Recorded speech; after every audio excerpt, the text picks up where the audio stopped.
Well, hello, everyone. If you're just joining us, I'm Rita McGrath, professor at Columbia Business School, and I have, with great pleasure, Linda Hill with me, who is a professor at Harvard Business School. So, no elitism here. And I'm just thrilled that Linda could join us at this moment when I think the subject of leadership is just on everybody's lips, right? And I wanted to start off with something that you learned from Nelson Mandela. Leader is shepherd, which I thought was such an interesting concept. And I wonder if you could just share with us a little bit about that inspiration, because that was part of the background for Collective Genius, right? Yes, in fact, I was speaking, excuse me, Rita, I'm just going to turn my email off. I see that people are trying to get in touch with me, and I don't think we need that. It's a pleasure to be here with you as well. So what Rita is talking about is that I study leaders and who I describe as exceptional leaders of innovation, individuals who've built organizations that are able to innovate time and again, or have done things that really they've done it more than once. And I had the privilege of meeting Nelson Mandela because I became friendly with someone who was on the hallway with him in prison for 27 years. And what was such an incredible story. It's an incredible story. So this gentleman, his name was Ahmed Kathrada, he's passed away not too long ago. He introduced me to all of his comrades, as he used to call them. And one of the things they talked about is a leader is, it's sort of this idea of leading from behind, which I know became rather unpopular, but that basically the role of the leader is to create the context in which other people can lead. Because what Nelson Mandela had to do was figure out with this, as he said, a social revolution, which is a kind of innovation. He's in prison, but still leading this. So a leader's like a shepherd. And the danger of the quote is that sometimes people think, well, are individuals really sheep? But you're leading from behind and creating the context so that everybody can go out and lead when they need to, how they need to. So that did inspire me a lot in thinking about what I was seeing about leaders in business and government and actually civil society, because I do look at leaders across all three. And yeah, you've been very active in that. Yeah. You didn't just recently do a podcast for an African group, a group that was dealing with coronavirus, right? Yes. So one of my former students, who's just a marvelous individual, has a website. It's actually another interesting story called, the website is labeled Africa.com. And the way it came about, I think she was the first Black woman to become a managing director at Goldman Sachs.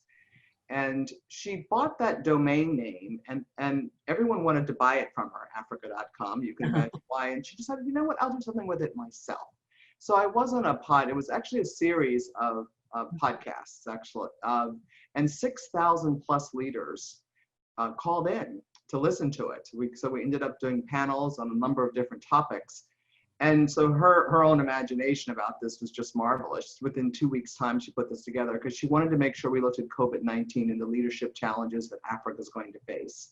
So I had already been interviewing a number of leaders in Africa, on the continent, to understand what they're doing. And there's some marvelously, not only inspiring, but very practical at the same time, stories about what they are doing to respond to COVID-19. Yeah, so I have to, but the reason when you threw me a little bit, Rita, and I always learn from you, is because the other day I actually gave a keynote address to UNICEF.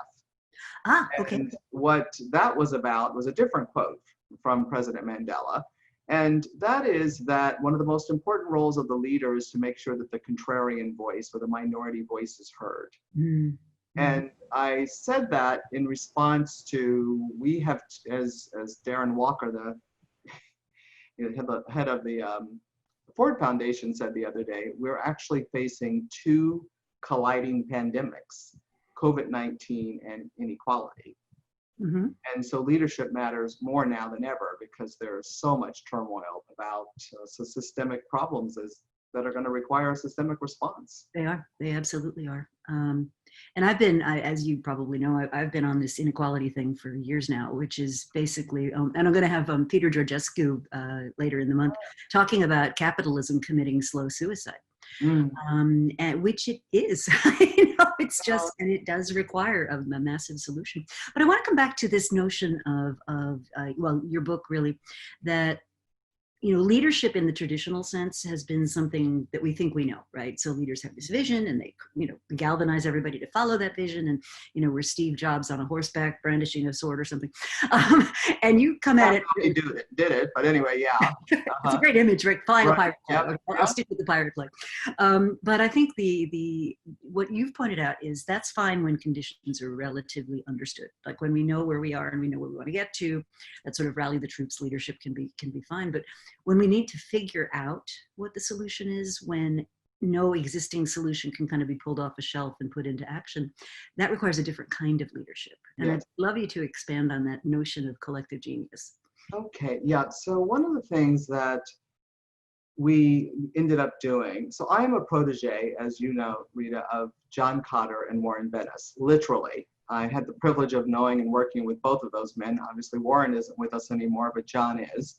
And they talk about leadership as being about setting direction and making sure, communicating direction and inspiring people to move in that direction. Mm-hmm. And one of the things they helped us understand was the difference between leadership and management. Mm-hmm. So leadership is about dealing with change, and management is about dealing with complexity. And they both helped us understand also how organizations end up being, if you will, over time, overmanaged and underled. Mm-hmm. So I had the privilege of working, and the reason I made the comment about Steve Jobs is one of my partners in crime, the person I wrote Collective Genius with, was a man who worked with Steve Jobs at Next, then went to Pixar to scale it for 14 years as the head of technology, and then went to Disney to help with that integration. And so we do research together. Mm. And then the other person I do research with is the man who actually first built the Apple stores. Oh, thank you. Yeah. I'll tell you what I'm working on now, but who built the Apple stores out? And apparently every week for 12 years, he met with Steve Jobs. So when I said that's not how Steve Jobs led, these two people who actually helped me do my research now, they tell me in great detail what he did. And I saw myself at Pixar, because I've had the privilege of studying Pixar since probably 2002 or something like that. But what we found is, and it scared me at first, is leading innovation is different from leading change. Leading innovation when you don't know the answer, when you don't in some ways have a vision, as a number of the leaders said to me, it's a different task. And it is about creating the environment in which people will be willing and able to do what's required to do innovative work. Mm-hmm. And we've known for a long time, and Rita's helped us know this and other people, we've known that most innovations, or 99%, are the result of collaborations of people who have diverse perspectives, and that you rarely get innovation without diversity and conflict. Hence the comment I was making about Nelson Mandela saying you always need to make sure the minority voice is heard. So we learned in doing this research, and as an organizational anthropologist, although we do have an assessment tool we now can use to test, if you will, or to assess whether or not you do have the culture and capabilities required for innovation. What we found in our work is that these leaders understand that innovation is not so much about people following you to the future, it's actually about them co-creating the future with you. And that's what you need to focus on. So I have pictures I can talk quickly about what that's about, but I don't want to go more there. I would want to tie it back to COVID-19 if I could, because one of the leaders I spoke to, Rita, if this is okay, and I've been speaking to a series of leaders, because I've been doing the last 4 years, I've actually been really focusing in on digital transformation and how you make your organization be more agile, which is obviously related to innovation. And so in February, March, my conversations with the leaders I'd already been studying kind of turned to COVID-19. And one of the people I had the absolute privilege of speaking to and following since is the man who is the CEO of Cleveland Clinic, Abu Dhabi. Oh, wow. And I think I saw a video of yes, we did a multimedia article, and I highly recommend it. It's free. It's on the Harvard Business School website, and he's a marvelous man. So he's a cardiac surgeon. So what he said to me when I first talked to him is he said, Linda, this is like leading through a fog. And leading through a fog, F-O-G, yes. Right? So how do you lead when you can't see and you have no vision? Mm-hmm. It's scary. And he talks in that video about that. Now, this is a man who, who's seen everything and been through every one of the other epidemics, et cetera. Mm-hmm. So we began to talk about, and he said, you know what, I realized that my natural instinct to sort of take charge and steer the ship was exactly the wrong instinct in this instance. It's my instinct because I'm a surgeon. So when I see blood, I stick my finger in it to stop the bleeding. But that's not the right way to lead in this circumstance when you can't see and you need to be agile. So he talked about having to build context. Basically, I have to figure out how do I create the environment in which my people are, quote, hyper empowered. Again, this is a world-class surgeon talking about, it's about hyper empowerment. And then as he began to describe what that hyper empowerment was like and what he had to do to set that up, it was so consistent with collective genius and the agility that we actually saw there, because that's what he wanted to build in. And I, you know, let me ask you some other questions, but I have to say that now that I've talked to leaders all around the world and board members, I've been talking to both executives and board members, because board members have a lot to do with whether organizations can innovate, and wrote an article about that as well, and the ways boards help and the way boards can get in the way. And it's interesting how all of them are talking about, we got to be very agile and adaptive because we have no idea what's going to happen. You're seeing around the corner, right? You can't see around the corner here very well. Yep. No. Well, and one of the things that I think is so critical is this idea of really rapidly learning. And you talk about three elements of that. So the sort of collaboration, discovery-driven learning, and integrated decision-making. And so this notion of sort of creative abrasion, creative agility, and creative resolution. And what I'm seeing is, and I'll put it in just my context of innovation, right, is, I mean, innovation, high assumptions relative to knowledge. You really don't know. You got this fog going on. And one of the interesting things I would observe is that very few leaders in the organizations I've come in contact with have ever had to dwell in that kind of environment for very long. You know, they've gotten to where they've gotten to by being excellent operators, operating a lot that's known. And so now the entire world is sitting there going, well, now what do we do? So how do we help them? You know, it's interesting, going back to these capabilities. So what, I call him Rakesh, because once you work with someone for many, many years, you get a first name basis. But what he said to his organization, exactly what you're saying, it is about how do we set up so we can do rapid decision making and learn as quickly as we can. So he said, you know, we're not going to be able to plan as much because frankly, all of our plans are out the window, all of our budgets. We're going to have to act and learn. And based on that acting and learning, pivot if we need to pivot. So what he said to his organization was, we got to collect all the data we can. And we got to validate the data. Best we can, can't work on rumors. Then we're going to develop working hypotheses. Literally, he used those words, working hypotheses. Based on those working hypotheses, we're going to act. We're going to decide and act. We're going to learn as quickly as possible. We got to get the feedback back in and the new data we have from our experience. And then we're going to either move forward or we're going to pivot. And that literally is how he described to the organization, this major hospital, Cleveland Clinic, Abu Dhabi, how we're going to do things. And the collection of the data is going to be very bottom up.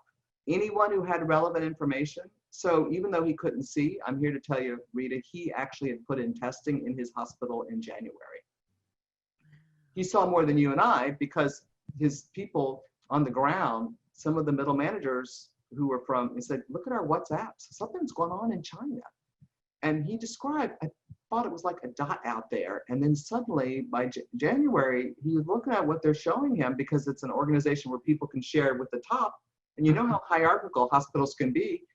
There's something happening. He took it seriously. And he said, this dot has now become a freight train.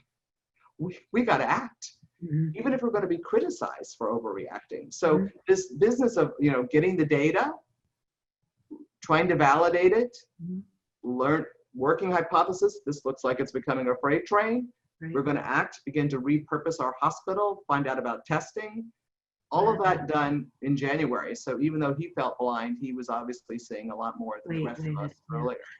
Well, so what is it that these people do to create that safe space, you know, where the contrarian voices can be heard? Because, you know, it sounds sort of simple, right? I mean, it sounds straightforward. I mean, why wouldn't you want to do that?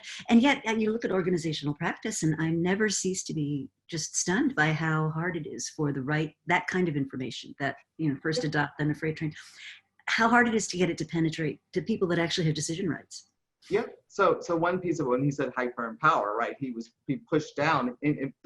I think most leaders I'm talking to, and I'm talking to them again all around the world, they're discovering that they'll be overwhelmed if they don't distribute leadership. Now, if you haven't done all of these things already, you know, how do you set the context to get started? So what I would say, the first piece of the puzzle on this is that people need to be real clear about the purpose of the organization. You need to reaffirm who you are and who you really serve. So they need to have that that true north of this is why we exist and this is who we serve, whether it's staff, patients, whatever that might be, because that's what they're going to be relying on to make judgment calls in this complicated circumstance. Then how do you create that operating model? Because what I see them doing is saying we got to put in place an operating model that will allow us to move quickly and learn quickly. So it's very learning oriented. Another leader said, what we're doing, these are experiments. I mean, this is a regulated business. She was like, what do you mean we're doing experiments? These are experiments because we've got to be honest about what we don't know. And so I see that what these leaders do, though, is they remind them all the time, this is our purpose, this is who we serve. And in that spirit, that actually helps everyone get focused and aligned around that purpose. And that's also true in innovative organizations. In all the organizations we saw that could innovate time and again, the leaders were very clear about the purpose, because that's the glue that helps us do the hard work of innovation, because innovation is such hard work. Then in terms of creative abrasion, I mean, there's a whole set of issues, and it's really how the leader behaves in part. And obviously you've got to put the structures and processes in place to allow for it. But people really, you are the instrument, and you're using yourself to send signals that you actually want to hear what people are thinking. So, and this sounds very basic, but with COVID-19 and working on, across videos like this, one of the leaders said what he needed to do, actually, even Rakesh said to his people, I'm scared. He actually said that, I am scared, right? To build that trust and to say, look, I don't know either. But, and he said not but, he made a big, and we're going to work it out. But this one leader described to me as, Linda, you know what?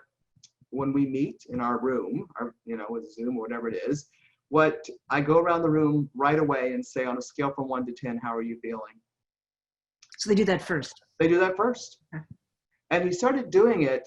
And he said at first people said 8, 9, right? 10, whatever, whatever. So, but now some people will say 3 and 4, because he said, you know what, I need them to, this is risk management. People need to speak up. But what he said is people are so unnerved right now that people who usually would speak up have become docile, or other people don't want to say, I'm not sure that will work, because they don't want to be the problem person when you're trying to move so quickly. So he said first he had to get their emotions out and acknowledge, plus show that he cares, which is very important. But then once they talked about it, then, somebody could say, I'm not thinking as clearly, because he said people needed to understand, do we have the right perspective as the senior team to make the kinds of decisions we need to make? And then he said, after we do that, then we do red, yellow, green. Is this an important problem? We have all these things. Which ones are red, yellow, green? Very simple methods to just get everyone to speak and everyone to hear their voice in this kind of context, right? And then they get to work. But and then other people may not be able to work as hard because they've already told you there are 3, right? Or whatever it might be. But he said, this is a way, just using himself to send a signal. I also am stressed.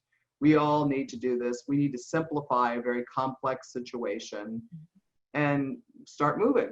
So this is how you use yourself, even with your own team. Because if your senior team can't collaborate, and everybody gets that you all don't deal with diversity very well, diversity of thought is what I'm talking about here, then for sure you shouldn't be surprised that the rest of the organization has trouble.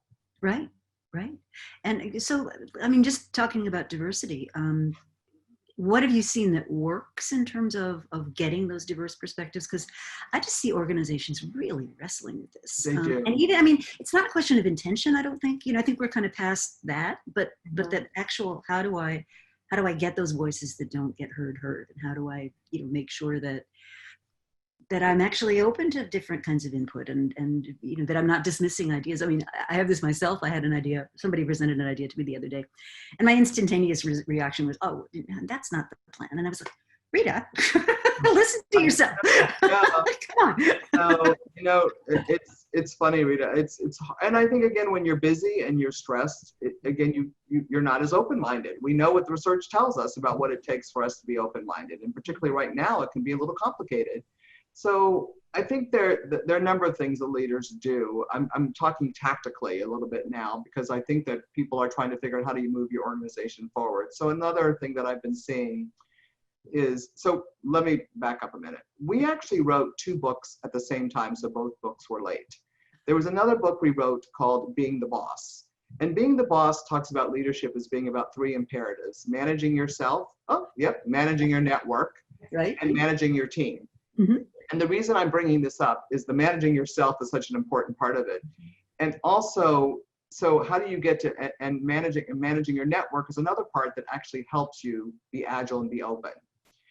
So when we think about leadership, most of us think about the team, the people who report to us, or the organization that reports to us. And we don't necessarily think enough about that network or that ecosystem we live in. So what I see about managers who create environments that are open is it's not just about what I described to you with that executive team, right now what's happening, but really are you always reaching out yourself to your key stakeholders in your ecosystem to bring those points of view in, all the different ways you bring the outside in, and to really keep people curious and raise their aspirations about what's possible on the one hand. So what I do see about leaders who do this, they need to be open themselves. So you do see that they have that ecosystem perspective. Turns out that's quite important in COVID-19, both to sense and figure out what is happening and to navigate through that fog, but also to show that you're serving, the trusting, going back to the building trusting relationships. So I see that when you are in a culture where outside can come in all the time, or you see the leader doing that, the leader's creating experiences where we're all bringing in the outside all the time, that also helps create, we're supposed to be curious. We're supposed to be listening and hearing different points of view. Inside, what I see leaders doing, so leaders are now putting in place, new normal, next normal teams, task forces. And a number of the leaders have said to me, we need to make sure to have people on those teams who've never seen a crisis before, who have the beginner's eye, right? So if we just have the senior team think about the next normal, we have so much legacy thinking and ways of doing things. But if we can actually create teams where there is executive sponsorship, but there's a different mix there, look at a new point of view, they will push us or pull us to think more broadly and differently, because they just don't know. Now, you obviously have experienced people on those teams too that cover the areas you think you need to have, but making sure that that dynamic includes that minority voice, that young voice going down to the bottom or wherever, the edge of the organization, to have people in. So I've been fascinated by how many leaders have stepped back to think, when they know they don't know, maybe we need to get some new, particularly if digital has to be a part of it, because a lot of companies, as you know, are really accelerating digital. Yes. Well, I think this COVID situation is just, exactly. What I think is interesting about it is if we were given a choice, 6 months ago, nobody would have chosen to make the kinds of investments that we're making now. No. But now that we've made those investments, I don't know that we're necessarily going back. No, quite the same way. So there, I think that's also led for these next normal teams to actually, when you bring in some of that talent, but what also they discover is someone they never saw as having leadership potential. That's incredible. The next generation is popping out of these groups already. Yeah.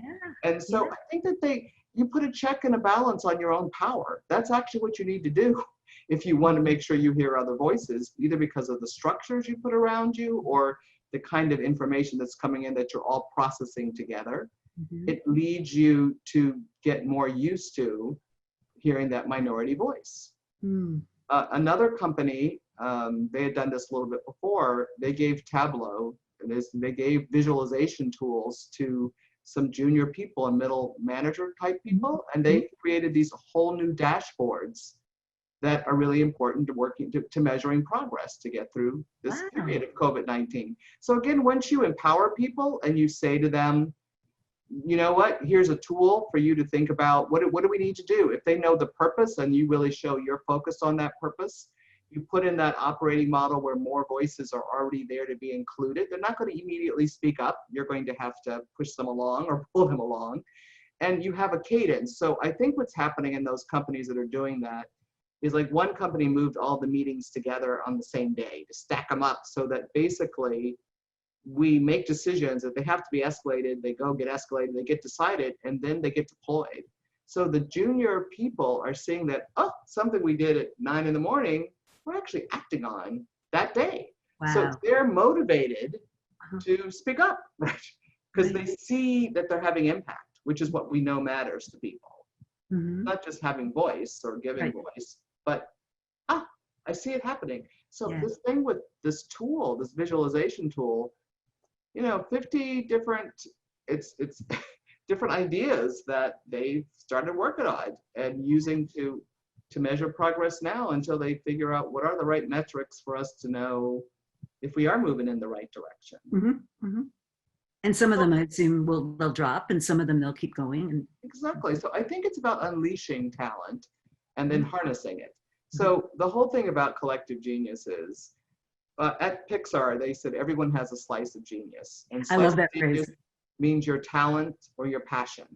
So the role of the leader is to unleash or amplify those slices of genius and then figure out how to leverage them to get something new and good that is going to help the collective good, the collective genius. So that idea that, the new comes from the individuals in your organization, and hopefully you have lots more ideas than you think out there, and then you got to harness them. But the passion part, the tie of the alignment of their own personal passion with the purpose of the organization is what gets people to move in that direction. So the culture part for us that helps people to be willing to innovate is about your purpose and a certain set of values we found and sort of what we call rules of engagement of how we think and work together. But the capabilities that let us do it together are, as you said, creative abrasion, creative agility, and creative resolution. Creative abrasion is this idea that there's a marketplace of ideas. We've unleashed diverse ideas.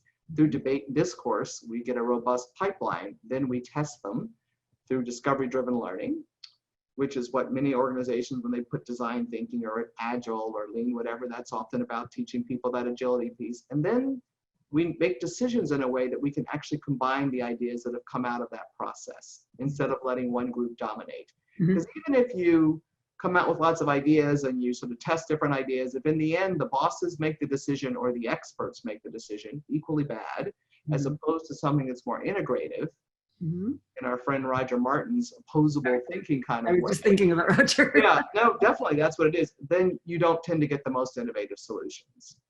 So these three are all necessary, and we've been assessing organizations with our tool, I guess about 70 at this point, and it turns out that they're not agile because they don't know how to make decisions. They're really bad at decision making, and they're really bad at decision making because, in fact, they don't know how to do creative abrasion. All the ideas aren't out. So they're really interconnected. It's like a flywheel in a way. Yeah. And so unless when we're doing, for instance, even design thinking, if you think about it, we put in one of those, we're starting to do things that way and iterate. Think of all the decisions that have to be made. What experiment should we run? Who should we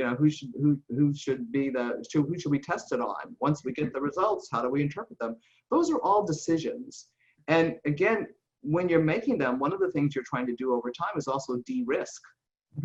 But one of the things that we hear, and I think maybe Scott Anthony writes about this, these zombie projects, you start to do this design thinking, no one kills anything. Right. Because you won't make a decision to kill it. Right. And partly, and that's because no one's speaking up and saying, we never thought that would work in the first place. Because along the way of the discovery-driven learning, they weren't speaking up. So we're discovering that those three capabilities, and we're now working with organizations about decision-making, relative to those three capabilities, they're very intertwined. And so what we see companies are really bad at from our assessment, and my organization probably as well, so I'll be clear, creative abrasion, creative abrasion, low, right? Decision-making, low. Hence, you're not going to be agile. So I think that that makes sense. They're interconnected. So you have an instrument that measures this? Yeah. That's cool. And where should people go to learn more about that? Actually, we have a little company called Paradox Strategies that Greg and I started, but we have wonderful partners who joined us who are all business people. So I'm the only academic. It's kind of funny. And actually the woman, the co-author of the book Collective Genius, who was my research associate, now just became a professor, which is exciting for me at Harvard Business School. Congratulations. Yeah, it's called Reroute. And we do use it to do these assessments. Great. Great. I'm sure that would be really valuable. You know, for those of you listening who are kind of, well, where do I start? That might be a great place to start. Get some data. And you know, regardless of what the facts are, it gives you a place to begin, right? Yeah, it turns out that we actually were really, I didn't know this, as I said, one of the other people I've been speaking to every Friday, in fact, I'll speak to him this afternoon, is a man who was going through a digital transformation. So for the past 4 years, I've been doing these in-depth studies of digital transformations of incumbents. Mm-hmm. And this man, he's the vice president of the global clinical supply organization of Pfizer. So he manages all the trials. They already had many going on. He gets out, I think, 1 million packets of investigative medicines have to get to patients in 70+ countries. So it's the supply chain. And so when COVID-19 hit, needless to say, how do you make sure you get the medicines to people? Yeah. On top of it, as many of you may know, Pfizer has a number of COVID-19 trials underway. So that got put on top of his work. Well, we've been studying them for about 4 years. And I bring this all up to say is, as a part of the study, it was action research. We actually asked him if he would help us design this reroute instrument. So we've been assessing his organization over time. Mm-hmm. And what I know from working with him on it, and we've written about it, so I can talk about it. You can't always talk. He's not a client. It's more action research.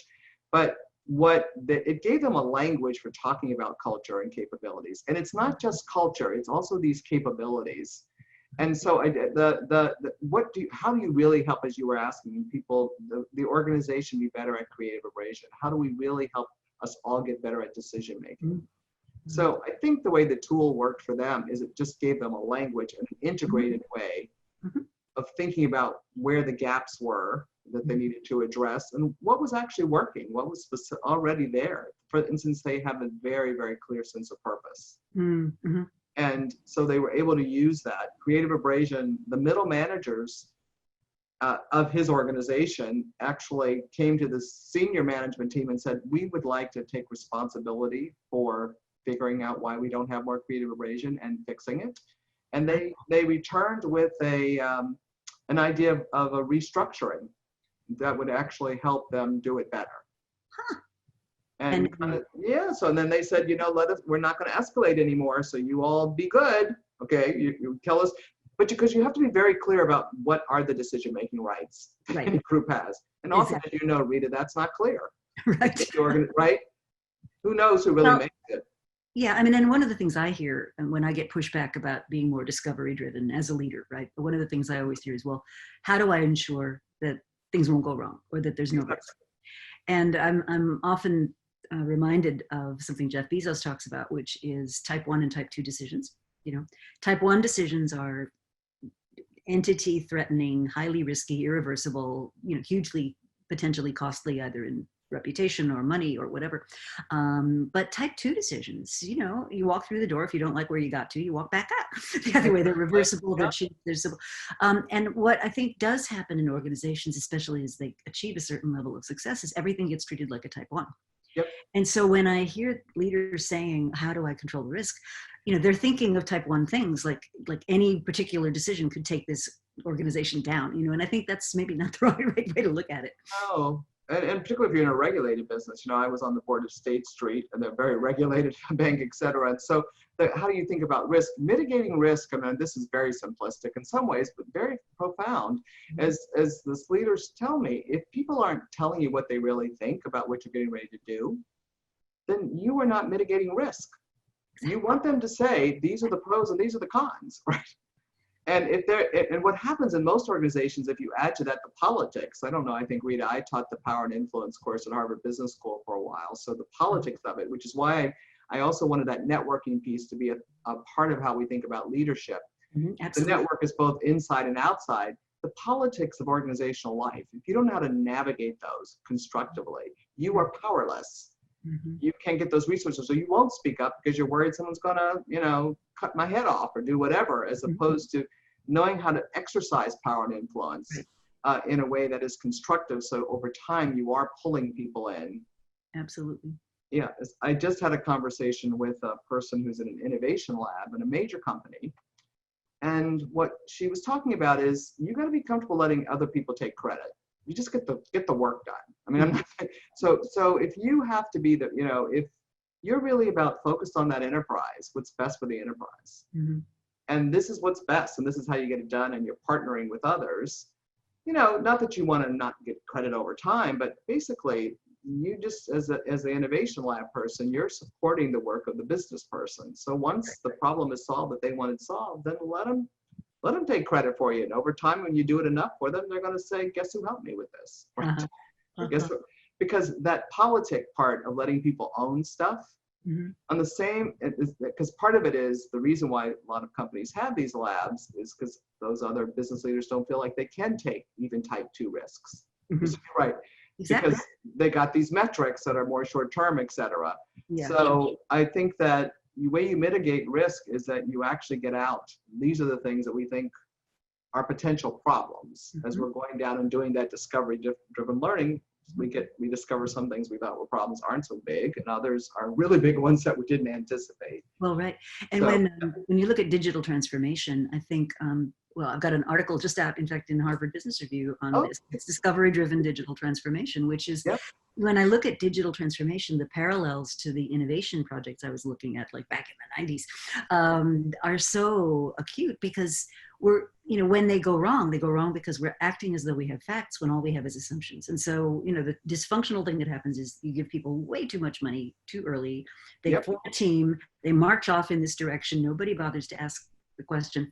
And one of the things you talk about in the book is the tension at Pixar about locking the story. Yeah. And I wonder maybe if you could tell that story. Like a little bit. So the locking the story part of it is that in some ways at Pixar, and maybe it's a little easier with animation. It's funny, Ed Catmull just retired, and I'm still chatting with him, or I guess now it was the summertime. I've lost all sense of time. But we're still talking about. It's you, Linda. He just retired. It was actually last August, I think. But anyway, I'm still in communication with him. But one of the things about the story, Nothing Locks, is that the idea is that until everything is done, everything can be changed, everything can be improved. Now, you have to, as a leader, figure out when you sort of tell the team, particularly if you have a culture of excellence and perfection, as they do at Pixar, one of the most important rules that Ed was to say, time to stop, it's good enough, right? Sully's hair, because we got to get it out. But I think the story I tell is, I think this is the one you mean. I'm not sure which one you mean, but there's one about, that's true story, of course, of an animator who had an idea for how to animate a character. And so showed that to the director, and the director saw it and said, beautifully done, but not how I see the character, so lose it. Mm-hmm. And that animator described to me how he felt really hurt because his soul was in that notion of this is how I see the character himself. But he understood that, okay, it's new and it's beautiful and wonderful, but guess what? It's not useful. And innovations are both new and useful because that's not how the director sees it. But a couple of weeks later, the director came back and said, where is that? Right.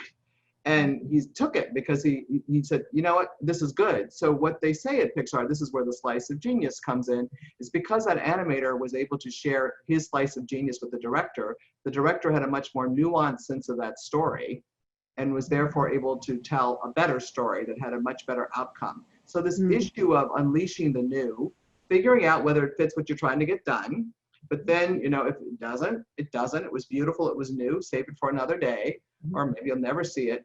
But to allow for that, you have to be open to the movie's not done until it's done, as opposed to we got through this part, now let's go to that part. It's less linear, it's iterative. So it's actually that discovery process. You have the patience to let it happen. Yeah, that's fascinating. Well, it makes me think, and in the book you talk about these star-studded teams, as opposed to the context and the sort of things you've been talking about. So these sort of individuals.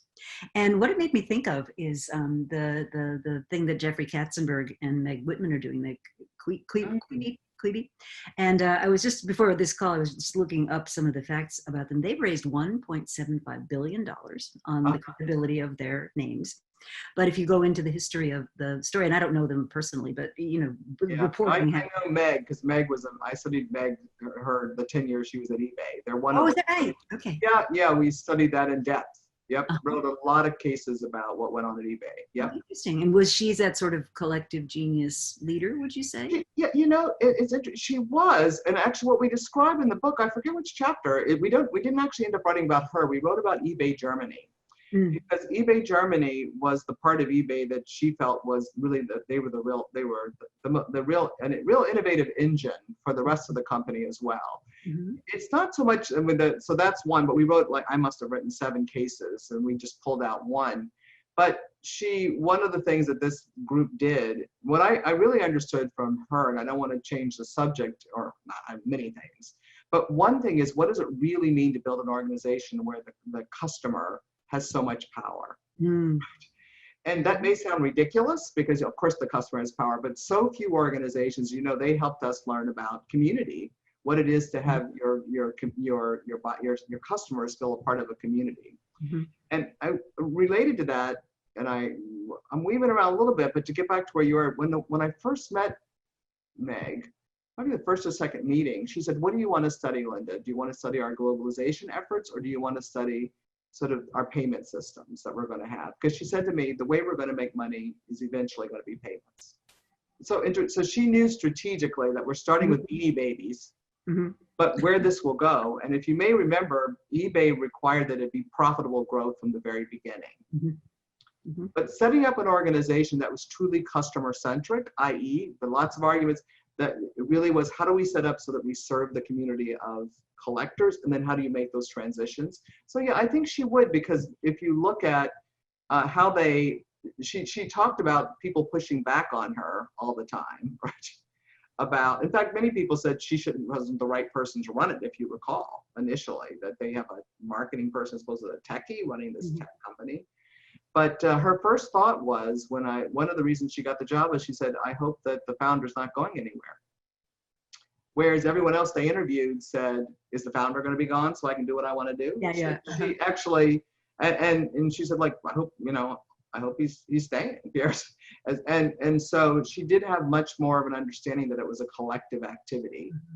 Definitely. Not that, all companies don't have their ins and outs. Because I've been thinking about giving her a call. I've been very curious to see what they're doing. Yeah.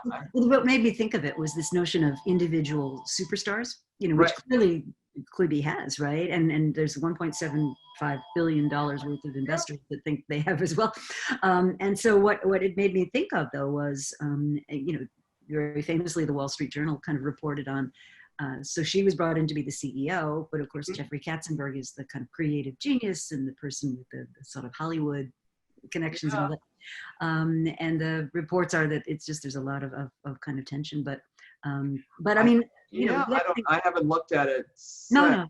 But you know what, if I can, I'm interrupting you because I really want to, because of what you're just saying about the cooks. So when Ed Catmull came to Harvard Business School, when they were teaching the case about Disney paying, I think they paid, how much money Disney paid for Pixar, and why would you pay that kind of money? And at some point when the students were talking, a student said to Ed Catmull, the co-founder of Pixar with Steve Jobs, he said, if I lead the way you're describing, there'll be too many cooks in the kitchen.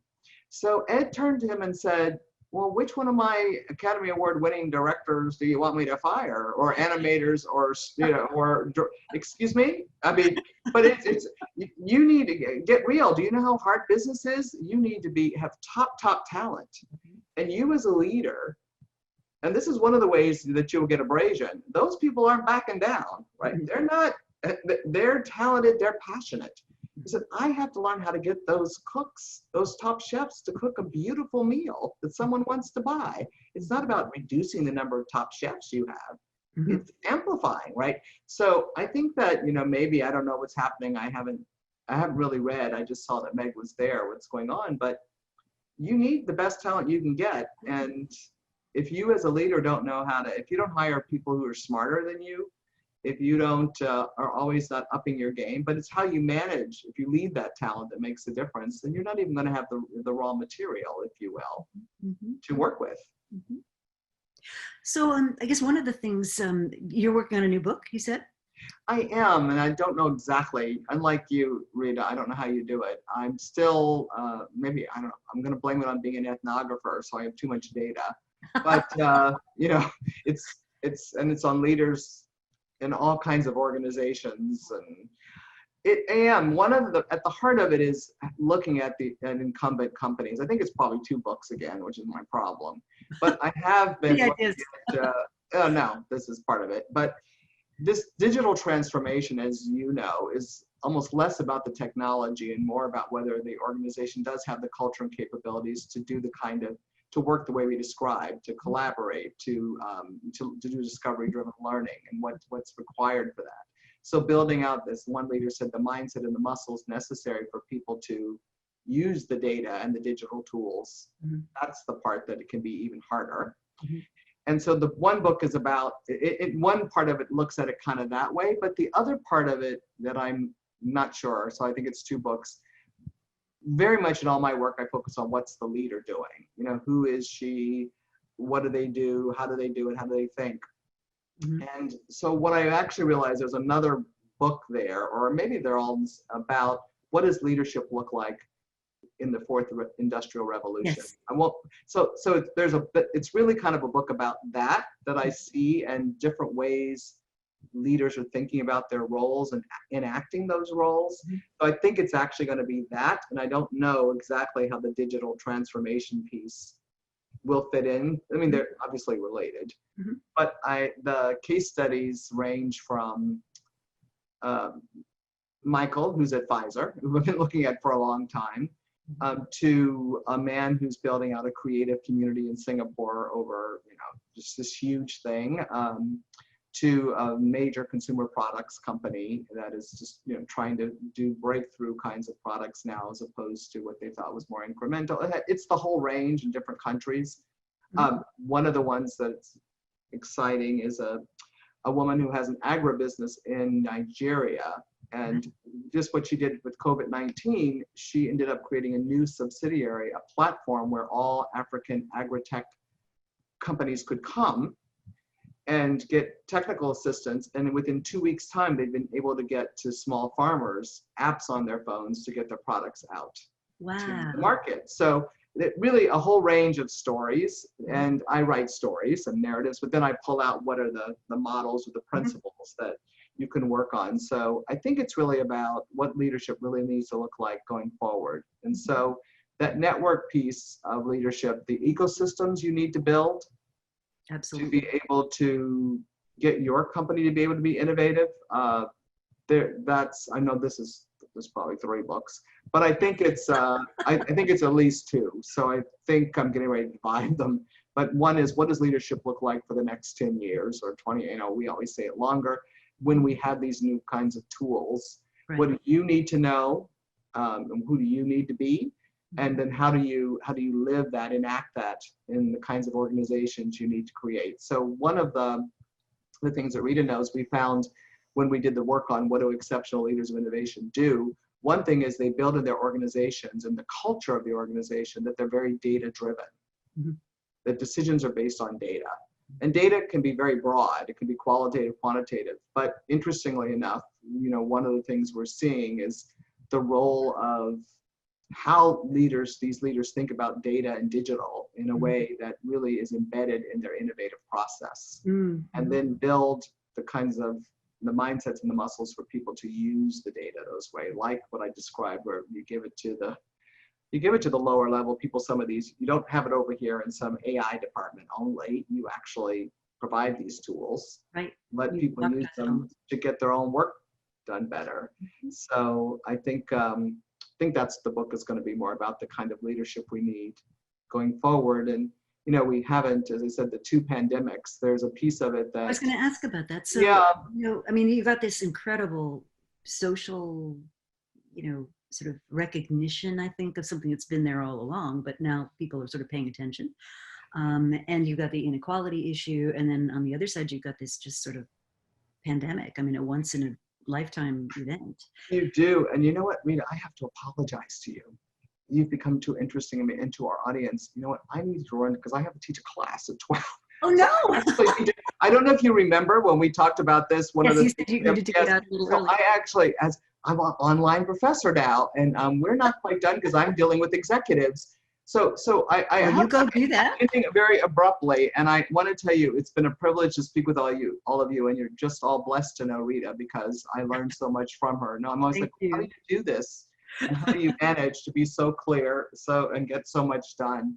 But this is why I wasn't paying attention. I do need to jump off and grab my materials. Thank you. So thank you, Rita. And thanks. I'm so glad to see you're safe. Bye-bye. Go teach. Okay, bye. For those of you that are still with us that want to know where to learn more about Linda, you can check out her website, which is the Harvard Business School website, obviously. And she's got all kinds of credentials and things that are there. She has, I think, 4 books in total. So the one that I showed you was Being the Boss, which is the one about the networking piece and all that. And then the one I particularly love is Collective Genius, which is those individual slices of genius that add up into collective genius. And she's got a company, Paradox Strategies, just to reinforce. She's got a